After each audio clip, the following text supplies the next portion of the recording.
आणि त्या कार्यक्रमाच्या माध्यमातून आपण दरवर्षी म्हणजे मागील 2 वर्षापासून आपल्या सर्व पोलीस कर्मचारी शिपाई यांचा आपण इथे सत्काराचा कार्यक्रम घेत असतो। तर त्याच माध्यमातून यावर्षी सुद्धा हा कार्यक्रम घेण्यात यावा म्हणजे असं मला वाटलं, कारण की कसं आहे की जेव्हा आपण कर्तव्य करतो कुठलं तरी, तर त्या कर्तव्याची जाणीव कोणीतरी करून घ्यावी आणि त्यासाठी समाजामध्ये आपण जेव्हा समाजामध्ये जीवन जगतो तर ते जीवन जगत असताना आपण सगळ्या ज्या काही आपल्या जबाबदाऱ्या आहेत त्या हिरीहिरीने पार पाडतो, बरोबर आहे।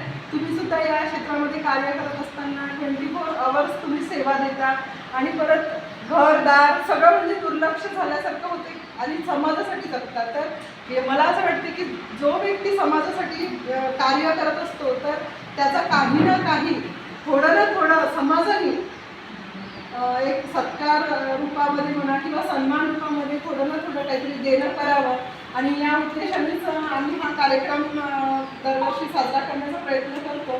तर तसंच यावर्षी सुद्धा आम्ही हा आपला जो कार्यक्रम आहे सगळ्या महिलांचा म्हणजे कर्तृत्ववान महिलांचा सत्कार सन्मान करावा असं ठरवलं, कारण आपल्या समाजामध्ये बऱ्याच कर्तृत्ववान महिला होऊन गेल्या। तर सगळ्यांनी या गोष्टीची जाणीव ठेवावी आणि तुमचा मान सन्मान व्हावा हेच आमचं ध्येय आहे।